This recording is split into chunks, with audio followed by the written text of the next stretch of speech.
How you doing? All right? It's nice to be here. Thanks for having me along today. So we're going to be looking at strategies and interventions to enable autism-friendly audiology clinics. This is a new one for me, obviously. I've never been asked to do that before, but it came on the back of the Bamford Cascade Museum project in Lincolnshire, where I was asked if I could help to enable autism-friendly museums and visitor centres, which I agreed to do, but on the understanding that if we were going to do this, it wasn't going to be on once a month on a Sunday morning. We were going to have autism-friendly museums, and we've had a great lot of success in that. So what we've done here is really just pull in a few of the key points and adapted them to meet audiology clinics. So the objectives, we're going to be looking at communication, using visual communication, to build around the whole clinic experience, transport, arriving there, appointment times, tests, and looking at autism-friendly visual communication in and around the clinic. We're going to be looking at social and emotional, the difficulties facing autistic people when they visit an audiology clinic, and how to avoid uncomfortable situations. Lack of flexible thought. We used to call that rigid thinking. We don't do that anymore. But considering the need for structure and how the clinics themselves can effectively maintain that structure. And then finally, we're going to look at sensory needs. So the sensory environment, which really needs to meet the patient's hypersensitivity or hyposensitivity, so over and under sensitivity, and even looking at things like smells and noises and visual overload. I've chosen this to be the hat stand that we're hanging the ideas on today. This is the Olga Bogdashina's triad of impairments. If there's any mathematicians in the room, you'll see that Olga's triad has got 4 things in it. Don't let that bother you. So communication, social and emotional understanding, lack of flexible thought, and sensory. So we're going to start with communication. Communication in the autism world has to be explicit. We say there's no need to state the obvious, but in autism, we say, if it's obvious, state it. And so all in communication has to be explicit. Would you like to take a seat? Where? You know, it makes no sense. I could tell you a lovely story.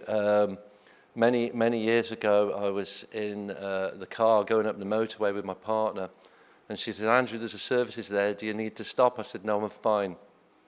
So what was she really asking? Okay, she meant I need the toilet, but explicit communication was what I needed better. So now, really, you need to be saying things like, Malcolm, sit down. And I remember thinking that felt a bit rude to me. And there was a mother, many years ago, said, you're not being rude, Mr. Whitehouse, you're helping him. So really explicit communication is good. Autistic people tend not to be auditory verbal, they are visual. So talking lots to people with autism is not a good plan. And there's 2 lovely phrases. Of the 20 words you just said, I heard the first 3. Or I could sometimes hear a few words at the beginning, but the rest became a blur. So you want to be keeping that in mind. We don't want to be talking too much. We want to really be using visuals. And before you even get to the clinic, there are issues that need to be dealt with. Some autistic children might be refusing to engage with even going to the clinic. And this will be fear, this will be anxiety. And so we need to be taking them through situations using visual interventions that can make that trip more successful. So I've crossed out auditory, verbal, visual, all the way. Now, visual interventions are obviously really important to people with autism, and honestly, well, that's what people who don't hear need, isn't it? More visual interventions, or in my understanding. So there's things like this. This is a lovely visual that I use quite a lot. So I'm going to give you an example of something that I was asked to do some years ago. I use this visual so much that I actually think like this now. So I was asked to deliver some dyslexia workshops for some visiting architectural students from Nigeria and Egypt. And because I didn't really know an awful lot about architecture, and I didn't really know a lot about these people's culture, I was a little bit reluctant. I'd not worked with people from there before to do it. But then I started thinking, I can't do this. I want to do it. How will I do it? So what I did first was I made an appointment to go to the University of Lincoln and meet with the architectural department. I then met up with the Department for International Trade and investigated any cultural do's and don'ts that I needed to know for working with our visitors. That meant I felt that I can do it, and I will do it, and I've done it. Now, that kind of staged way of doing things is really, really helpful in autism. It's not good to fire too many instructions at them at once. With your kids, when you say, right, go upstairs, put clean pants on, clean socks, go to the toilet, brush your teeth, and all that stuff, and they get upstairs and they go, what the hell am I here for? So breaking things down into stages is a much better way of doing things. Before you even get there, for those of you who parked outside the Pullman over the last couple of days, I've been really struggling with the car parking machines. The technology's way, way beyond me. That's everywhere. That's everywhere you go. You need to work stuff out. So, sending out information. There is car parking available isn't enough. Do you need change? Do you need to pay by phone? Are you going to be able to pay for your ticket using your credit card? Are there buses? Are there trains? Is it trams? Or is it better to walk? That sort of information. That takes the anxiety out of the trip. A visual timetable. On the right here, this is a visual timetable. I've made visual timetables for all sorts of things. One of the crucial things about a visual timetable is it needs to be top to bottom. And the reason it's top to bottom is because people with autism often have limited peripheral vision, so that left to right or right to left thing doesn't work well for them. But you would have something on your visual timetable: arrive at clinic, tell receptionist I'm here, play with toys, read a book, listen for my name, follow the person. And I was thinking about this and I thought, this is all really well and good. But couldn't you, as people working in these clinics, couldn't you make a video? Wouldn't that be fun? That'd be great fun. You could take your phone out, film a video, send the links out. This is what our clinic looks like. This is the corridor that takes you. This is what I'm thinking of 2 or 3 places that I know that are audiology clinics, and the walk from the waiting room to the clinic, what the receptionist looks like. I thought that was a really, really lovely idea. And you could do that so easily and share it with people. Could you do the same for the examination? What does the clinical examination look like? Even now I have appointments and medical appointments, clinical appointments, and I don't know what they're going to do until I get there. I don't know what's going to happen. And that really can be a great cause for anxiety. So, could we film that? This is what it looks like. I think that you'd get a lot of really good results from that. Facial expressions, social emotional needs, the face. When I work in schools, one of the things I notice, particularly in secondary schools, is people they try to soften their emotions when they're talking to young people. So I'll give you an example. I've got a big smile on my face. I'm not very happy with you. Well, are you happy or are you unhappy because you're smiling at me? And it's really, really helpful if you communicate your facial expressions exactly what you're trying to put across. If you go into, so that was secondary schools, if you go into the foundation stage and see the little ones, foundation stage teachers are fantastic at this. Oh, Michael, you've made me very sad. Oh, Matthew, you've brought me a stick from the garden and it's still got a snail on it. Thank you. I will put it in my box of special things. Making those facial expressions clear. And we're back to, if it's obvious, please state it. If you're communicating pleasure, smile. If you're pleased with those kids, what they've done, how they've achieved, smile. And please, please, please don't insist on eye contact.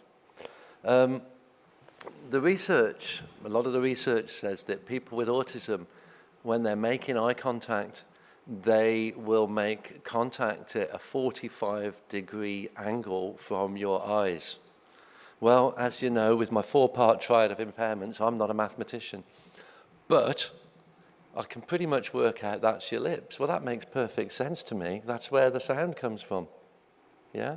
So don't be put out if people aren't looking at your eyes, making that kind of contact. They're looking at your lips. And again, we've got that connection with the hearing world, in some parts of the hearing world. Lack of flexible thinking. We used to call this rigid thinking, and then it became lack of flexible thought, and then it got abbreviated to flexible thinking, and it's the opposite of what it is. And the lack of flexible thought really is things like we always have chips on a Friday. Don't have hot and cold things together on a plate. Actually, to be honest with you, I think hot and cold things together on a plate is quite a sick concept. I really don't like it. And I think anyone who has hot apple pie and ice cream are depraved individuals. But that's just my... Anyone with me on that? No? You'll like it. It's just me, right? I had a roast dinner that had a salad garnish once, you know, really? But that kind of thing can really, really mess with a person with autism. I've got something in my bag here. So I've got my... What's he got in his bag? Well, I've been wandering around this conference. I always carry loads of stuff with me. So I picked this up yesterday. This is a blue Kit Kat. That's just wrong. You shouldn't have blue Kit Kats. My autistic friends really wouldn't like your blue Kit Kat. I did a conference once where they had bourbon creams with a white filling. Again, this is not the right thing. Believe me, these sorts of things, I've seen these cause all manner of problems over the years. Really, you think it's nothing, but it could be the most important thing in the world. Special interests. We used to call this obsessions. Special interests in autism is very, very much a hot topic. And people say, should we encourage them or should we discourage them? Well, I've come across all sorts of special interests. Mostly they're pretty good to work with. But the guy that was obsessed with dog poo, really that's one you'd be working, and I've got different strategies for that on a different day for getting dog poo out of his special interest pile. But if they're good special interests, and there's no problem with them, these are extremely useful for creating engagement. So I have a 6-year-old, and she's obsessed with pigs. She loves pigs. She has a very large collection of pigs. And if I was to let her take her pigs with her, she'd be a lot happy. She has a really good selection. So these two are stress ball pigs that she gives a little squeeze to when she's bothered. If you're aware of special interests, use these interests as a way to make connections and create interest. Again, I'm working with a young man who loves clowns. That's great. You know, we can do something around clowns. But how are you going to find out? Well, before your visit, can you put out some kind of questionnaire? Can you put in the letter, has your child any special interest? That'd be great if you could engage in conversation. This is a lovely way of doing things. This is a shoebox. I'm sure you've all seen one before. And it's got my special interests in there. My special interests are the most important things in the world, as far as I can tell. The Beatles, children's books I love, Star Trek, that's the Enterprise, which is the greatest of all spacecraft. Down there's Wigan Casino, Northern Soul All-Nighter patch. Anyone old enough to remember all that? Yeah, well done. And this is great. This is a really, really good thing.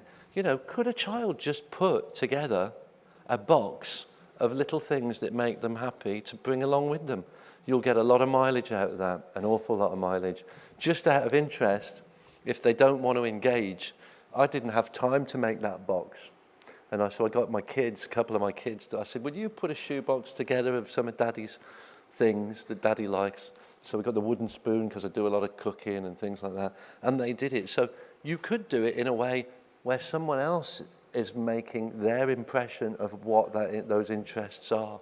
You know, it doesn't have to be the child themselves, but that's a great way of doing things. Lack of generalization skills.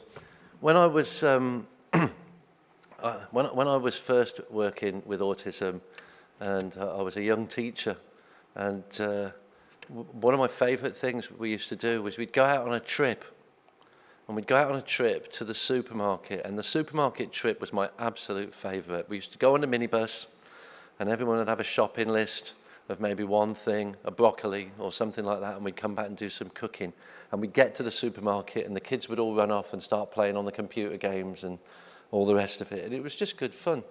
And one day, I thought, for a change, we won't go to Tesco's. For fun, let's go to Safeway. For those posh people in the room, Safeway is what became Waitrose. And you just didn't get your free coffee back then. And we went to Safeway instead. Does anyone know what happened on our trip to Safeway, just for a change, for fun? Very bad things. We came out of the school, we came down the road a little bit, and it was straight on to Tesco's, turn left to Safeway, and the bus went the wrong way. That caused a little bit of panic, and then when we actually got to the supermarket, there were some people there who thought it was the most exciting thing ever, a different supermarket, and they were running around. Other people lying on the floor beating their fists. And it was, you know, they just didn't want to go in, some of them. Now, for me, people have been saying, are you going to go and have a look on the stage? Are you going to have a look, see what it's like? Well, one stage, if you do a lot of talks, is pretty much the same as another to me. And so I've not been really too bothered. But for these young people, that difference could be really, really important to them to know. So even if they've been to one clinic, it's not going to be the same as another clinic. So every experience needs to be approached as new, or if it's the same clinic and a different person. So we're going to have a game of What's My Mammal? Keep an eye on the time. Okay, so you've got to get engaged with this. You're quite quiet. I know there was an awful lot of people in the casino last night and celebrating the Liverpool Festival of Debauchery, but you're going to have to get with me on this. So we're going to start it off nice and easy. Can you call out for me, what kind of animal is this? Puppy. Dog. Puppy, which is a kind of dog. Right. You were quite good. Let's do another one, right? What kind of animal is this? Dog. Brilliant. You're quite good at this. We'll do one more. What kind of animal is this? Dog. Who said rat? Well, it's interesting because I knew somebody, an autistic person, who saw one of those for the first time. This is an autistic adult, and thought it was a cat. So you weren't too far off with rat. How do we know when something's a dog?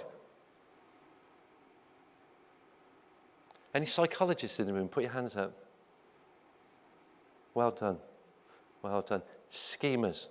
We build up information on top of information, on top of information, on top of information, and we go dog.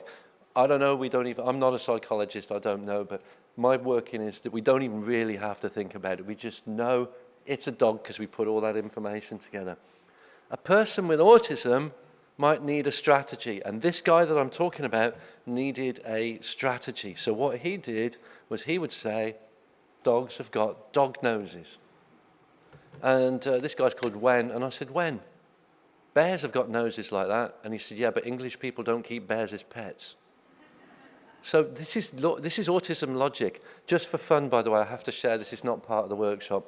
These pictures came from a website called dognoses.com. There's something on the internet for everybody, isn't there?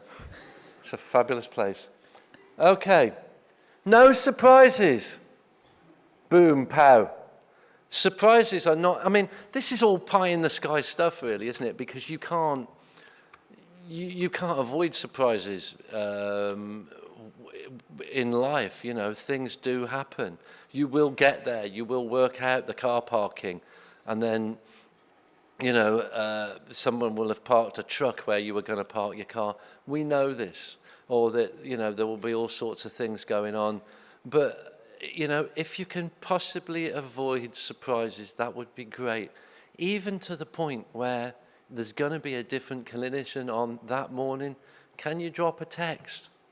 Can you drop a text with a photo of that person saying your clinician's going to be that? And you're sitting on the bus with that person, or the parents will be sitting on the bus with that person going, this is your clinician this morning.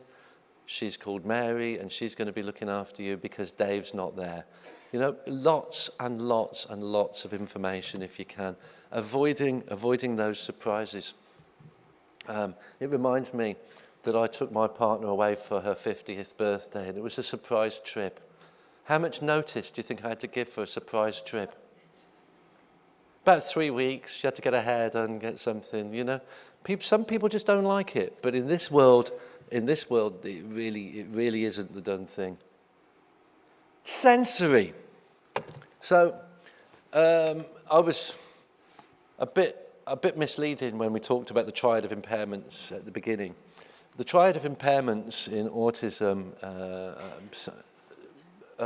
came from a lady called Lorna Wing, and it's the 3 on the outside, and she came up with that, I think, in 1976. And then in 2003, a lady called Olga Bogdashina added sensory. So it's like a triad with a bit in the middle, really. And Olga argues that sensory is the most important consideration in supporting young autistic people. Sensory underpins everything. So are there any parents in the room familiar with the phrase, shut up, I'm trying to think? Yeah, that's the sensory thing, isn't it? Can I just ask, who were the people running around in the corridors at 7 o'clock last night, all drunk, and nobody's fessing up, right? But that was a sensory experience for me. Kind of, actually, it was a funny one. I was kind of laughing because I was all smug because I'd not been drinking. I was going to wake up all right. But that sensory thing underpins absolutely everything. So things to be aware of: noise, smells, single attention, and overstimulation. Right, so we'll start with noise.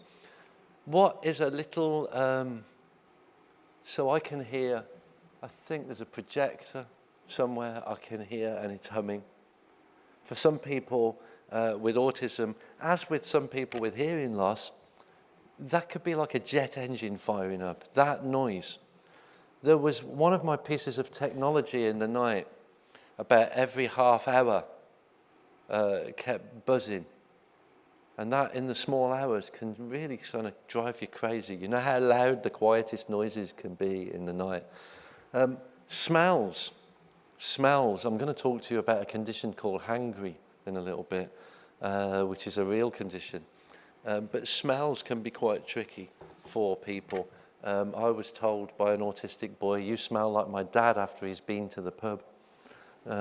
I had been to the pub the night before, you know. And then we have children with autism who, in schools, they have big boxes full of all the kids' jumpers, and they throw their sweaty jumpers in after playtime. And I've met more children that can pick up a jumper and go, it's Michael's, Stacey's, and passing out these jumpers, and they can sniff them out. You know, it's quite incredible. And one child with autism who I met could smell your armpit and tell you what your last meal was. That was about 15 years ago, and I'm still trying to work out a really good use for that. You know, drug enforcement at the airport. Is your environment noisy? I went to have a hearing test recently, and there was a lot of noise. It was in a high street hearing centre, and there was a lot of noise from the shop outside, you know. And that's kind of interesting because it can be very difficult to concentrate. Smells. Is there a cafe nearby? Can appointments be arranged to miss lunch times? Now we've got hangry. Hangry is a real condition.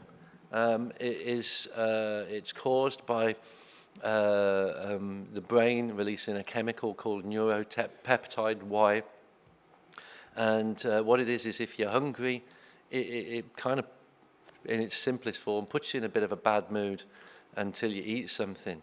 And I don't eat between meals, so I will have my lunch at 12, then I've got to go somewhere else and do another talk, and then go back to Lincoln where I live. I'll be at home for about 9 o'clock, so I won't be eating till for about 9 hours, and people will be trying to hand me biscuits like I'm some kind of dog, right? Do you smell? Do you smell? We used to say in special education, don't wear perfume, don't wear aftershave. Yeah, you're not there to smell nice. You're not there to smell bad either. For these kids, it could be a real overpowering thing. Now, in autism, we talk about a thing called single attention. So us guys, we've got divided attention, most of us. We can do more than one thing at a time. In autism, it's single attention. They do one thing. So if they're bothered by a smell or a noise or any of these things, then you're gonna have the possibility that that's going to cause difficulties for them, that they're going to be concentrating on the smell. And so if they've got those headphones on where they're listening to the sounds that you're playing to them and something smells, they're not going to be listening to that stuff. Overstimulation. So is there a timeout area when it becomes too difficult for them? Is there somewhere we can go? Everybody should have a shed, right? Yeah? Everybody needs to go and hide. And so is there something you can do like that? Just, it could be anything. I've seen all sorts of stuff over the years. Big cardboard boxes that people can go and sit in, blankets over tables, you know, little Wendy house somewhere, anything like that, just so when you can go and gather your thoughts, yeah? For me, as a gentleman, I like to spend quality time on my throne, just gathering my thoughts of a morning. That works for me. People with autism, I said, do not multitask. They have single attention. Please only make one sensory demand at a time. I seem to recall being in a clinic and hearing, not me, but one of my children, and having to listen to stuff and look for a dancing clown. And maybe I'm remembering it wrong, but whether I am or not, it doesn't matter, because the point of looking for the dancing clown and listening is too much for a person with autism to be able to deal with. The headphones, are they intrusive? Is the sound too close? Now the headphones, they could be one of two things. It could be, as I say, that the sound is too close. It could be that the pressure of what to me would feel like nothing could be quite painful and bothersome and sensory, that it just could be too much for them. Is it worth, in those situations, playing the sounds through loudspeakers first to say, this is what we're going to be listening out for, so have a little listen, we're going to practice this, and then maybe we'll put the headphones on, we'll have another go so they know what's coming. And then I thought, is that another opportunity to make a video of those things, you know, of what's going on? I think so. I think that would be quite good. I like this. Part of my spec was to talk about what you can do on Monday. So, Monday morning, when you get in, a little bit of role play with your colleagues. Let's film some sequences, yeah? Let's add some visual timetables. Remember, our visual timetables go top to bottom, yeah, to your appointment letters about what's going to happen. So instead of just sending out the letter with text, send out the letter with a visual timetable for the child. Remember to use explicit communication. One easy way of remembering that is to speak in the positive all the time. So I've not got a cup of tea here, but just imagine I've got a cup of tea in my hand and I'm drinking my tea and I put it down. Don't put that there, Andrew. Yeah? I will pick it up and I'll say, well, I don't know where to put my cup of tea. Try to speak in the positive. Use a coaster, Andrew. Use visual prompts wherever possible. I read something the other day that visual can be processed 60,000 times faster than text. I would love to know how they measured that. I mean, I reckon someone's made it up, but it's a good metaphor. And fact find about your visitors to your clinic. Questionnaires would be a good way of starting that. Thank you very much for having me. Thank you very much for inviting me to your conference to speak. I've really enjoyed working with you. If you do want to come and see me about anything, I'd be very, very happy to talk to you. Thank you. Thank you.